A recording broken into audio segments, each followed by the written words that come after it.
this is where it became slightly more difficult. I'm a first-time founder, so basically running into brick walls and hitting my head day after day after day. So actually learning stuff. Kees loves to create and think outside the box, not only when it comes to integrations, but also when building teams and companies as a whole. He is passionate about information technology based innovation and automation. He believes that there will be a day when we as humans will continue to better leverage the power of automation to help us work smarter. He is convinced that there is a difference between offering a service and being willing to serve. Both principles include giving, but only one is generous enough to be an instrument of change. So I'm really excited to have you on the pod today, Kees. Thank you for joining us. Why don't you give us a quick overview of Omniboost, so that the people know a little bit about the company here? Yeah, glad to do that, Rob, and super excited to be here. I'm gonna be very, very honest because when I thought of Omniboost, I need to be brutally honest. The idea did not stem from luxury; it was a bare necessity. We at first started as being programmers doing interfaces towards e-commerce platforms and touchscreen applications. And we were experiencing a lot of trouble scaling up the system. So I thought of an idea, okay, we need to have a system in place where we can start integrating with a lot faster speed than we were actually doing. Once again, brutally honest, the initial idea did not get that many traction. And whilst being on a golf course, a buddy of mine asked me, "How are you doing?" And I, well, basically had two go-to routines, either stating I'm really crushing it, which was a blatant lie, or choose to tell the truth. I did go for the latter.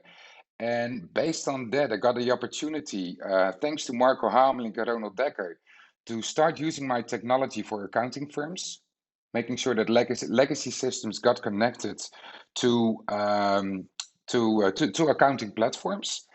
And by accident, and once again, this once more, total honesty is that I had no ground vision about the hospitality industry.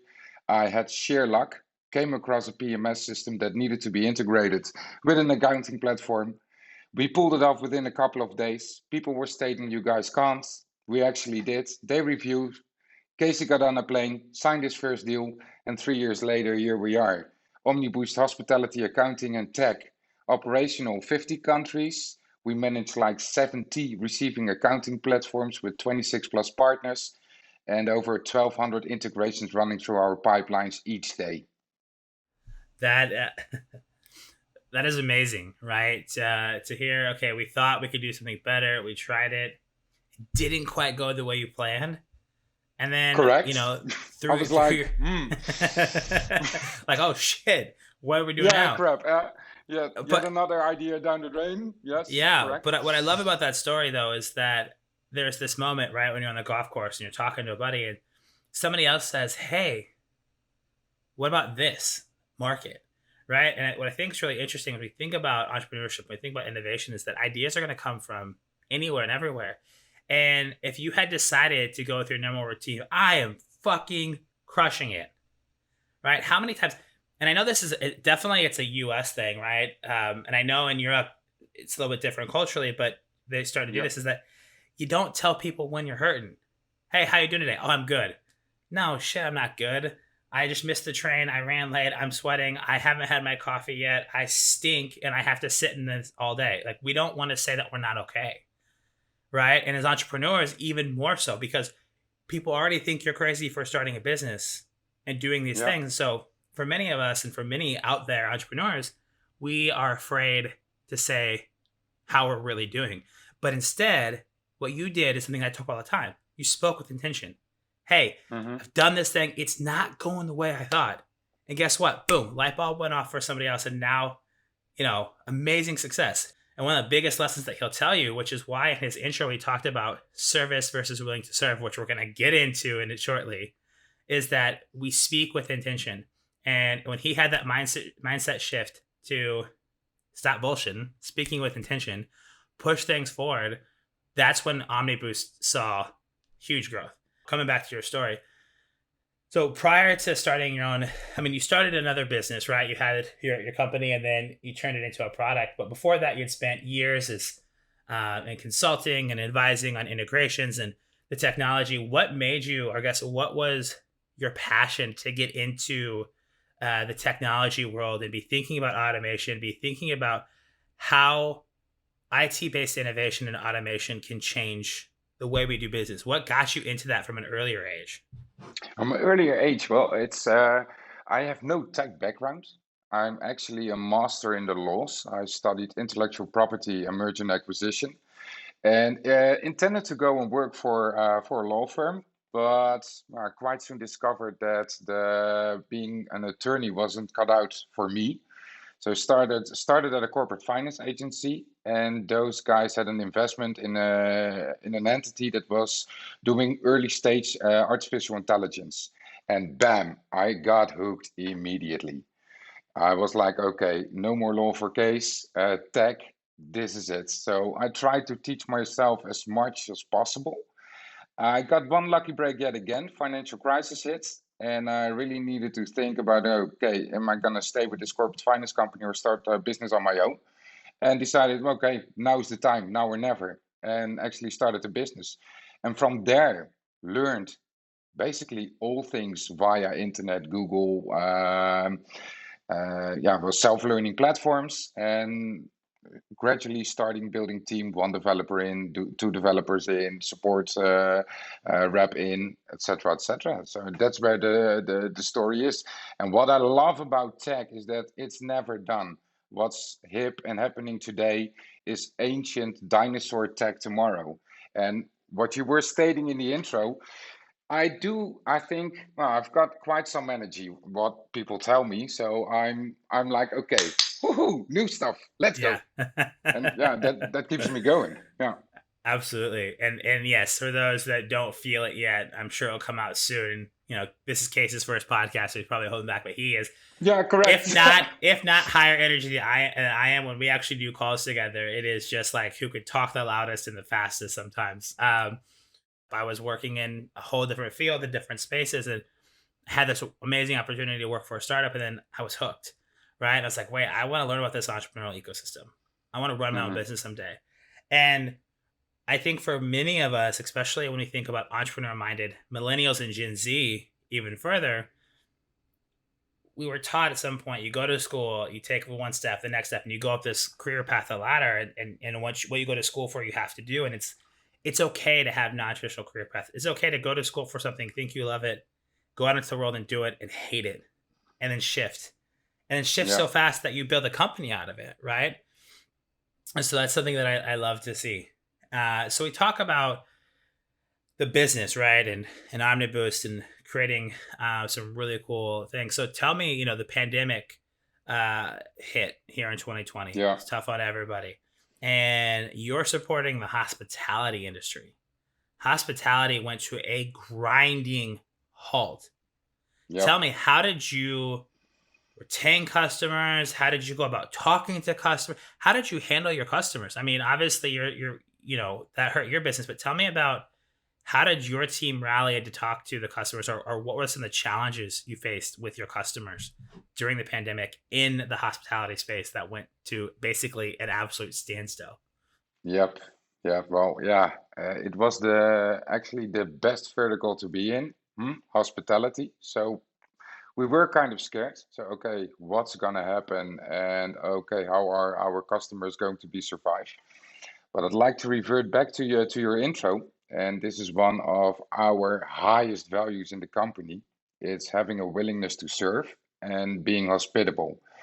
And during COVID, we definitely showed the willingness to serve, to be there for your partners, help out.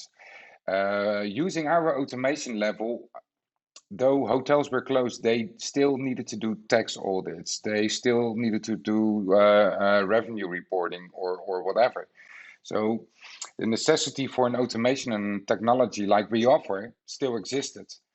And basically, what we did is we stuck with our partners, either the vendors, so the property management systems or the point of sale systems, and the individual hotels. So Basically, the only churn that we met were the hotels that couldn't make it, went bankrupt. But actually, we grew the business even during the pandemic. It actually showed that the necessity for a product such as Omniboost, it has a viable product market fit, and it actually relieves our customers. They don't have to focus on the boring part, which is called accounting and yeah, nearby technologies, and actually focus on their business and being hospitable and help their customers. So basically, offering them a huge ease of mind, I think. Yeah. No, I love that. That's amazing because to think about this, right? Go through a pandemic, hospitality industry basically shuts down. It'd been really easy for you to throw in the towel. Instead, you went and partnered with all your businesses and clients and said, "Hey, we're here.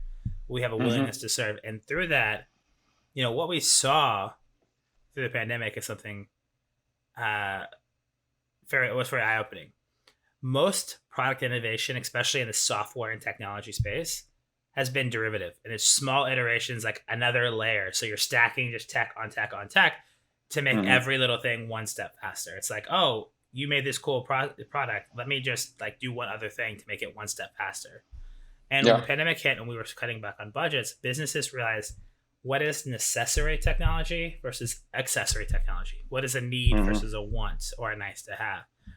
And it showed Omnibus being not only necessary, but the only churn was the companies that didn't make it. So you weren't losing clients. Yeah. They were saying, "Hey, we want to No. partner with you. We want to be with you." In fact, you grew the business. I think that's an amazing thing. So let's talk about this, right? This is one of the things I love about is the philosophy of you as the founder, and I want to know, Hmm. and is the business, right? So let's talk about where did this idea come from, willingness to serve versus being a service based business, and how do you define the two, right? And what is that layer of service based business into willingness to serve, or how would you define it as you have for yourself and for your organization? Yeah, a very good question. That it also starts with the partnerships that we have, and this is what I like to stress out to all of my partners whilst being on the partner calls or whatever. I actually value the word partnership. So our partners, and there are a couple of examples, but our partners did hit hard. And basically, a partnership with your vendors is like a marriage. You're in it for the good times, but also for the bad times. So if they needed our help, we were there. And it doesn't immediately reflect it on revenue growth or whatever, but just making sure that we are in the, sorry, Dutch, so for lack of better words, shit together, and making sure that, okay, let's keep these customers, let's keep on product innovation, and we're in it together. That was the basic thing that I wanted to get across. We're there and we're here to help. And that's actually the entire set what we have as the willingness to serve. Also for my support team, you can do support, stating, okay, click there, and get it done and over with. You could also take the extra step, a step where you have the feeling, okay, this customer doesn't understand what's happening, they need some additional help. And okay, let's jump on a call, do 2 or 3 iterations more, just to make you feel comfortable and move ahead. And that once again doesn't immediately results in a revenue growth, but you're helping each other. And this is one of my core values, and basically what I learned in life. You need to be there. Yeah, and you don't have to give everything away, and that doesn't mean you're a pushover. I think even the contrary.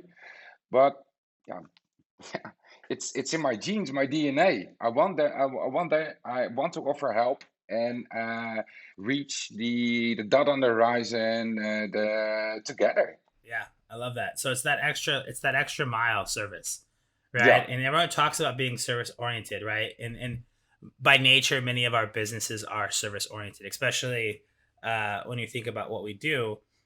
But that extra layer of, are you really willing to serve? Can you go the extra mile? Those small iterations, those small things, to stand by, to check in. It's even so much of like, hey, how are you doing, right? Like just reaching out to your clients and handling all that. Yeah. And so I love this idea of willingness to serve. And we talk about it, such an easy thing to talk about and Yeah, say, versus acting. Yeah. right? But acting, right? And so How do you tell me a little bit? How do you talk about this is big? It's in your DNA. It's in your genes. So how do you instill that in your team? Right, you've got a team of what 30 now, sitting around 30. Yeah, Growing, yes. So slightly smaller, but growing, getting there. getting Yes. close to 30. So how do you instill that in your team on a regular basis? How do you walk the walk for willingness to serve and instilling that Um, to your team? this is where it became slightly more difficult. I'm a first-time founder, so basically running into brick walls and hitting my head day after day after day. So actually learning stuff. Yeah, it all begins with the proper hire. So yeah, we sent out a post just recently is that we were looking to expanding the team and that we didn't care about resumes. We care about people. The way people, and based on that, you quite soon understand what type of person you're getting into your team. Having those calls, be blatantly honest together, and also us having being coached by you about the servant, the willingness to serve. Our C-level team actually discovered we like to go for a servant leadership, and this is what we instill and in our team members as well. They come in, they don't immediately grow to a C-level position or a VP or whatever, but if they want to grow and become, well, go up on the chain, they need to show themselves that they have that servant leadership DNA principle as well. That's what they need to show. And the best way to learn is to start on support. And I can tell you, I even still do support. So And essentially, it starts with the way you recruit. So the way you write a job description, the way you yeah, go through the recruitment process, the way you interview your candidates, and then once you bring them hmm, in. And I love this. I mean, you know, to your point is everyone, even if you bring somebody in to be the chief operations officer, chief product officer, maybe they don't do the support calls, but they sit in support meetings and they learn yep, and they definitely. listen to the customer, which is something I know everyone on your team comes in and does at some point. They sit with the support team, handle some calls and learn from the customer. And that's where that willingness to serve comes out. Right. So Yeah, for those listening out there, one of these key lessons that I've loved in working with Case and the team is that, having everybody listen to the customer.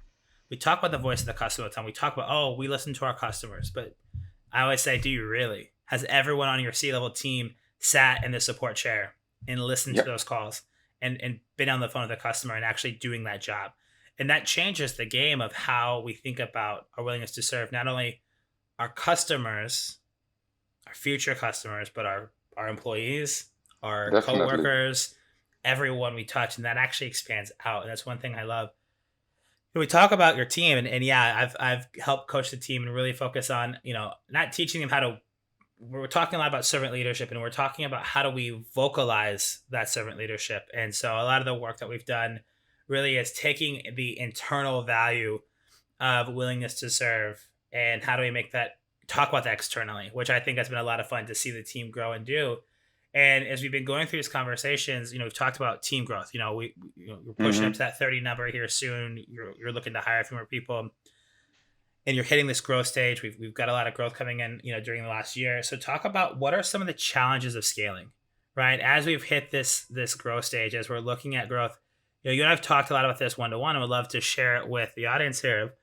What is one of the biggest challenges that you've had as the business goes from that quirky little Dutch startup to like, hey, we're starting to hit growth stage. We're no longer trying to be, yeah, there's two things. There's startup in the term of a startup business, and then there's like the startup culture, right? Yeah, We want to keep that startup culture to an extent. We're no longer a startup, we're trying to be a growth stage company. When you hit that, your culture changes, right? yep. What you do at 5 is not what you do at 15 or 30. So tell me, what are some of those challenges? Let's share some lessons you've learned, a little bit the hard way. Yeah, Um, so this is actually the hard way because I was expecting this question. I was like, okay, what challenges didn't I face? Uh, as I stated, okay, I'm the first time founder, so learning by doing. The hardest lesson that I have learned is that I definitely needed to learn to let go and delegate and show trust, also based on the servant leadership. Based on that, you can start building your team quite faster. We also decided, since we were on the growth path, growing rapidly internationally, to focus on hires on the C-level team. So we got a chief commercial officer in from Etihad Airways, more or less a more corporate guy, but feeling very comfortable with the startup culture. An experienced product officer. I founded the company with my with Peter, my the CTO. We the both of us once again still being newbies, and yeah, learning our lessons pretty fast. That okay, we need to get people in who can do things on other areas, specialties, way more better than we can, and learn to trust them. And together, as a unified front, we started to build a team. I also thought of okay, we're early stage, and this is where I disagreed with a lot of coaches. I actually got two friends, very good friends, in joining the company. One of them was like, okay, Case, we in the past we did all kinds of nice things. All of a sudden, you don't have the time anymore. He was working for the government, stating, okay, Case, you know what? I've got so much leave pending. I'm stepping in. I'm coming in. Coming to help you. That was amazing. And another friend is now leading, starting to lead the support team. And based on that, the trust, you can actually quite organically start growing your team. And everybody, well, still feels comfortable. We, for sure, we had our losses. There were people in the team couldn't manage sometimes the pressure and the growth, but we separated in a very cool way. Even hired him back for how do you call it, consultancy or whatever when needed. But yeah, still being friends. And yes, we're growing, and it's no longer the fun and game. Hey guys, we're changing the world. No, we're actually becoming a company that does come with standard rules and yeah, agreements, if you will. But yeah, we still need to have to keep the fun. Yeah, I love that, and you know the some of those key lessons that were brought out is really around learning by doing, right? And so Yeah, and you're right, is a first time founder, and there's a lot of folks who there's you see these companies that are like, oh, they're a 4-time startup founder or whatever, like that's awesome. I mean, even a 4-time startup founder is going to go through challenges on the next venture. It's never yeah, hmm, things get inherently easier because you learn by doing, but there's always challenges. But I think as learn by doing, as a founder, you should be wearing every hat at some point: sales, marketing, support. yeah, Granted, you're not the best at all of that. You're not supposed to be. You shouldn't even do any of it. Sometimes, though, you should be a part of it, learning it and making sure you understand how that bigger picture works in. And then, recruiting, hiring, building the right team.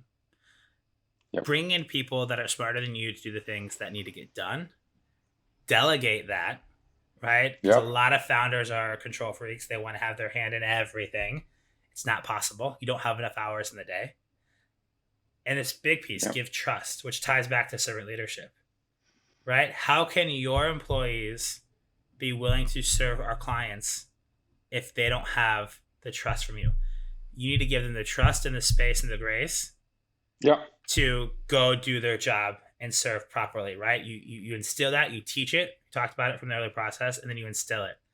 So I love that. And, a lot of challenges, especially when you go from that startup culture into becoming a company and growing, and you've had some losses with people leaving who didn't, yep, and it is, I mean, there's a book, The Hard Thing About Hard Things, talk about sometimes those that are with you early are there because they like that early, and as you start growing, they're not the same people that take you to that next level. And so there's different phases that a startup goes through. There's different personalities. Some people want to work in a startup. They come, they take a shot. Oh man, I need to go back to corporate, right? And so yeah, you see these different yeah, things happen, and so yeah.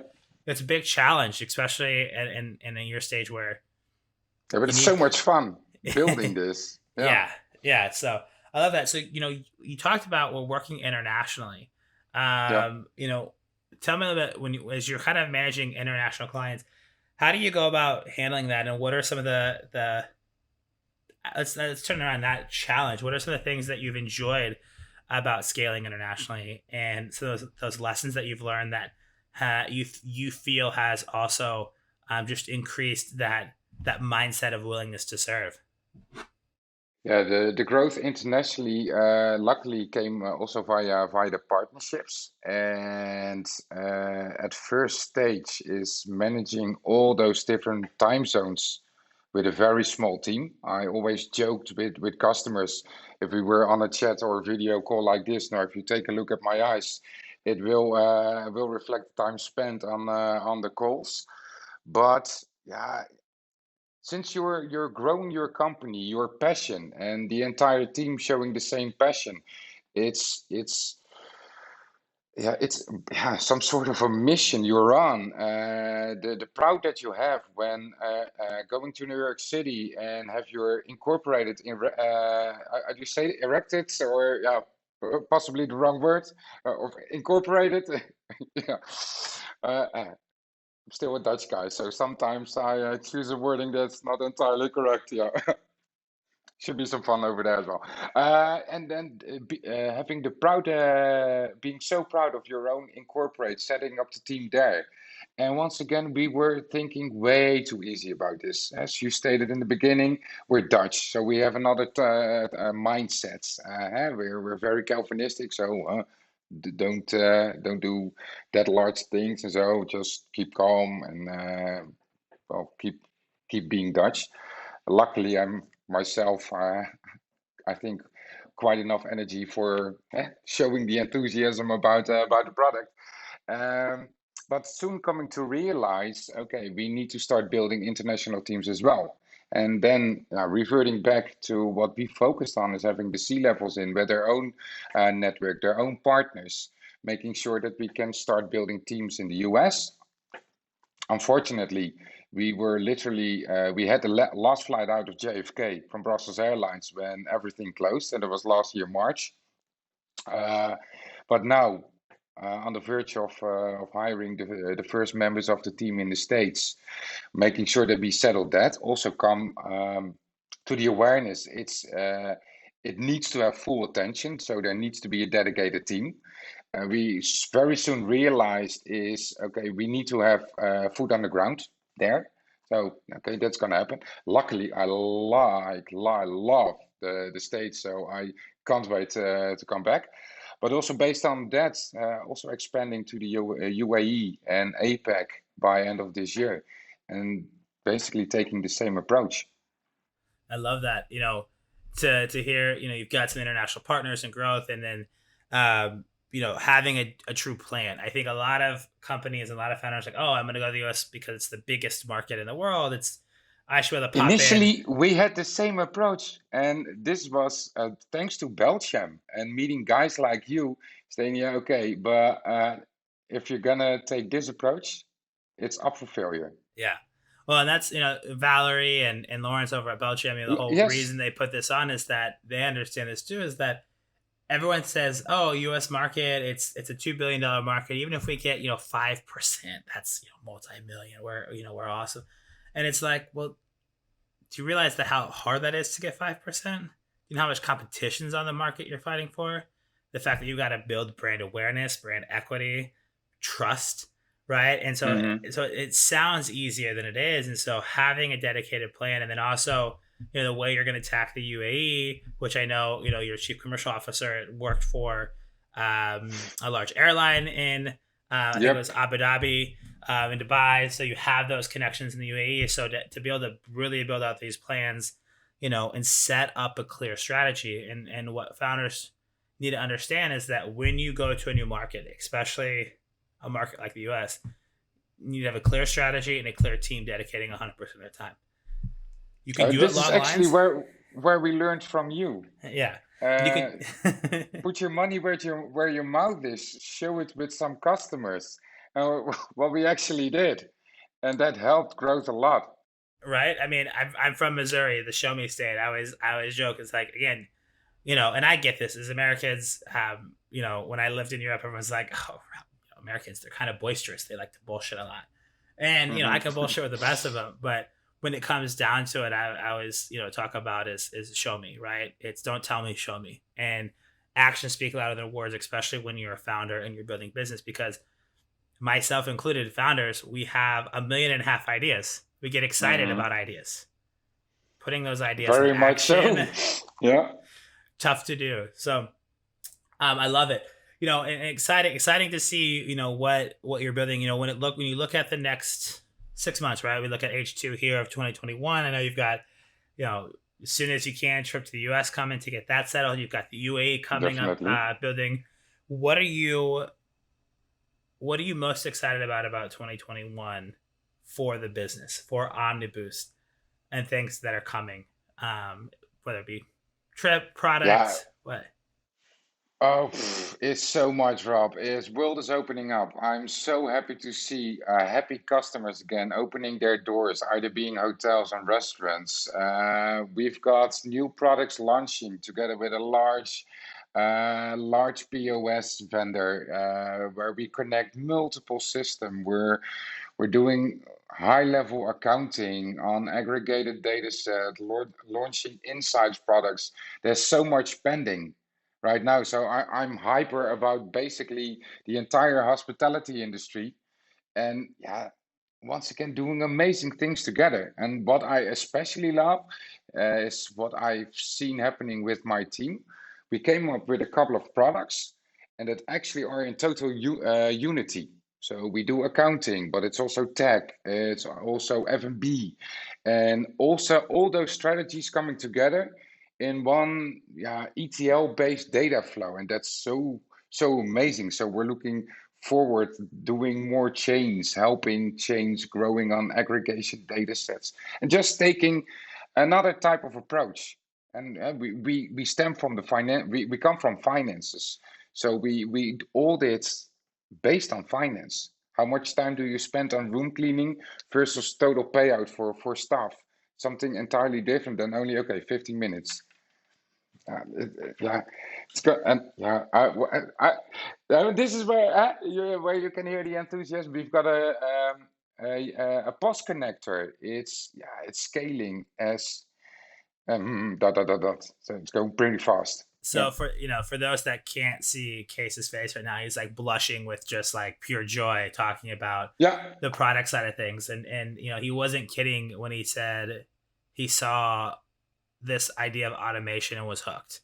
Right? So OmniBoost, their financial data integration, the reason they're called OmniBoost and their logo has a rocket ship is they are building tools and tech that are boosting speed, efficiency, and helping the hospitality industry do more with less by saying, hey, we're going to save you time, energy, and effort because we're going to create better products to take something Mm-hmm. old, slow, and outdated and boring into something that you can do quickly, easily, and aggregate data. So I love hearing about that. I'm excited. So, keep an eye out for Omniboost growth. You're going to be seeing you're going to be seeing the launch of their US business unit here in the next, hopefully, 6 to 12 months. You're going to see the UAE growth in the next 6 to 12 months. They've got new products coming out on the market. So definitely a company to watch for. There's a reason that they're on a rocket ship to the next level. We talked about it. They went through early stages, banging a head against a wall, trying to figure out what to do. Mm-hmm. Issues with scaling from let's get out of being a startup to a real company, right? Kind of growing up a little bit. And, now looking from growth to hyper. And if I'm not mistaken, you're seed funded right now. Is there Correct. plans for a raise soon? Have you talked about it? You're thinking about possibly going for a raise here in the near future at all? Yeah, so we're definitely going for the next push. So there we have conversations going. Even got an acquisition offers in. So there was a pat on the back, basically, actually showing, okay, we're doing some amazing stuff. And yes, we're going for a Series A, making sure that we're gonna, yeah, push to the next level. And that actually means building the teams faster and getting more things done. Like you stated, you can do so much within a day. So there we have a definite need for more or less more people, more hires. That's where most of the funding part coming in for. Love that. Well, best of luck with that, and I'm sure we'll be talking about it. But we'll definitely have to potentially think about bringing you back for round two to talk about challenges of fundraising, especially as we go from Mm-hmm. Series A. From seed to Series A, there's always the pre-seed, seed. We understand now with angel investing, and then that next level though is how do we get Series A funding, which is a whole other ball game because you have to have certain ARR set up, you have to have certain things in your due diligence process. I mean, like that level of growth from seed to Series A is a whole other conversation itself. So we'll have to talk about it at some other point. But I'm excited Yeah, to. I'm and excited. creating. Yeah. So I'm excited to see the Yeah, growth and our listeners, for those listening in, take a look at Omniboost, follow along. I've got some big things going. So, Case, I'm so glad that we've been able to be, or I've been able to be your first podcast experience and getting you on. So, as you know, thanks. I have some questions that I end every Yeah, interview with, and so I want to hit these out and get these for you. So, I'm gonna throw you a little curveball because the first question will be a little different. If you were back at the beginning, right, and you're starting a business all over again, knowing what you know now, what would be the one piece of advice you'd give your younger self? If you could do it all over again, what's the one thing you could go back in time and tell your younger self one thing to help you build your don't business? be What would it be? top of mind right now. Don't be afraid. That was the part that got me stuck for quite some time. Yeah, don't want to quote Nike, but just do it. Don't be afraid. Follow your gut. Go. Instincts, right? This is a podcast for the entrepreneur minded, and if you have, and what we've learned also from what Kay saw when they built this is that there was a need for this, right? There was a problem, they created a solution. Remember, his first kind of product idea didn't work, it didn't fit, and then No. somebody else said, boom, hey, this might work for this other problem solution, right? When you have an instinct that something you're building, because the conversations you're having or what you're seeing, that it's a big problem that multiple companies or multiple people in the market have, don't be Mm-hmm. afraid to explore that. Go after it. So, Yeah. what advice would you give Gen Z or millennial entrepreneurs right now, those that are just starting a business, other than just do it? Well, I got a slight variance on this one, and actually, it was it's based on a graffiti I saw in New York City across a fire department. I saw a graffiti stating, "If you can dream it, do it." And I just had to take a picture because this actually is the core sentence of everything that you do. If you can think of it, you can create it. Do it. Absolutely, right? I think, therefore I am. It's what makes us rational beings, right? Emotional beings, and so I love that. And the other thing about this is those two messages. If you can dream it, right, do it. Don't be afraid. And what Yeah. I mean by that is intentionality, right? Back to the beginning of this when we heard Case's story, he was about to say to that guy on the golf course, "I'm crushing it." Instead, he said, "You know what? Things aren't going as planned. We have this great product. We don't know why it's not working." Well, maybe you're in the wrong market, Case, right? Intentionally speaking, how he's doing, what he's feeling, was that moment change. Same thing as you're getting started. Be intentional, be authentic. If Mhm. you can dream it and you know there's a problem, go fix it, go build it. Yeah. What is one book, resource, or show that you would recommend right now on future entrepreneurs or those that are thinking about being entrepreneurs should read, watch, or consume? Yeah, for me, it was Mindset by Carol Dweck about growth mindset. And I could very easily reflect that back to the business because it isn't that bad if you make a mistake, but you need to you need to learn from it. And Carol in her book actually states, okay, you've got a fixed mindset and you've got a growth mindset. And yeah, I try to teach my kids failure isn't bad. Learn from it. Show grit. Do it again. Do it again. Do it again. Learn. Master it. And this was a real eye opener for me. To shy away from the fixed mindset. Hooray for growth mindset. I love it. It's so funny that we get so afraid of certain things, but in life, I come from a sport background, and when you play sports, the only way to get good, to master your craft, is to do it and fail. But when it comes to business, when it comes to life, we tend to have a fixed mindset. We're afraid to go outside our comfort zone. Yeah. If you want to succeed in business, if you want to be an entrepreneur, right? We talk about there's entrepreneurship, the actual what is an entrepreneur, and there's entrepreneur mindset, right? And the mindset piece is you have to get out of here, get out of your own way, right? You need to be okay. You need to be comfortable with being uncomfortable and going explore. So I love that. And I love that book too. It's a great book. I've read it. It is like a game changer in terms of just the way you see. So Kees, any last message or last words or, something you want listeners to take away from this episode? The key thing that you said it yourself already. Just have faith in yourself. If you have an idea and you want to pursue it, just do it. There isn't anything bad for initial failure or whatever. Believe in yourself. And it might sound corny, but show some grit, show some perseverance, and stick to your guns. And you've got a whole bunch of people telling you that the idea is worthless and it's not going to get traction.